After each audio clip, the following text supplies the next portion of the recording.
पेढा आणि खवा हा प्रत्येकाला आवडणारा दुग्धजन्य पदार्थ आहे।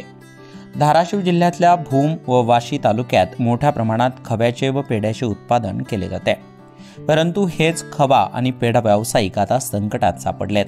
एकट्या भूम तालुक्याच्या परिसरात 3 ते 4 लाख लिटर दुधाचं प्रतिदिन संकलन होतं। यातील काही दुधाचा खवा बनतो तर काही दूध विक्रीसाठी बाजारात जातं।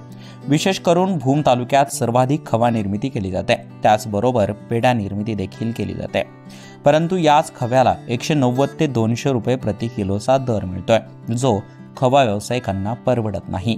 भूम परिसरातला खवा आणि पेढा पूर्ण महाराष्ट्रामध्ये प्रसिद्ध आहे। सध्या 50 वर्षापासून खव्याचं उत्पादन चालू आहे, परंतु सध्या दुधाचे दर हे 26 ते 27 रुपये शेतकऱ्यांना पडतात। ते दूध खरेदी करून खवा करणं आणि तो विक्री करणं आता सध्या अडचणीचं ठरत लागलेलं आहे। कारण खव्याचा जो भाव आहे तो 180 ते 190 रुपये किलोने होलसेल दरामध्ये विकला जातो आणि यामुळं खवा उत्पादक सगळे अडचणीत आहेत।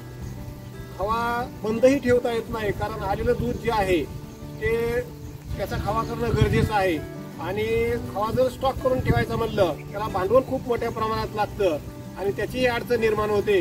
त्यामुळे दूध उत्पादक आणि खवा उत्पादक सध्या खूप अडचणीमध्ये आहेत।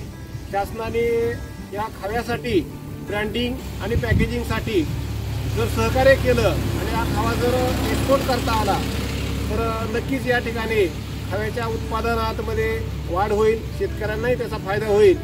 त्यामुळं शासनाने या ठिकाणी खवा उत्पादकांना मदत करावी अशी मी एक अपेक्षा व्यक्त करतो। 1 किलो खवा तयार करण्यासाठी 5 लिटर दुधाची आवश्यकता असते।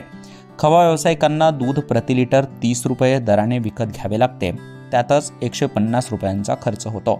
तर 1 किलो खवा तयार करण्यासाठी 30 रुपयांचा प्रति किलो खर्च येतो, म्हणजे 1 किलो खवा तयार करण्यासाठी 180 रुपयांचा खर्च येतो। तर खव्याला 190 ते 200 रुपये प्रति किलोचा बाजारभाव मिळतोय, जो खवा व्यावसायिकांना परवडत नाही। तर खवा व्यावसायिक विनोद जोगदंड यांच्याकडून सरकारकडे खव्याला विशेष अनुदान द्यावं, किंबहुना खव्याची जास्तीत जास्त विक्री होण्यासाठी खवा व्यावसायिकांना ब्रँडिंग तयार करण्यासाठी विशेष मदत करावी अशी मागणी यावेळी विनोद जोगदंड यांच्याकडून करण्यात आली आहे।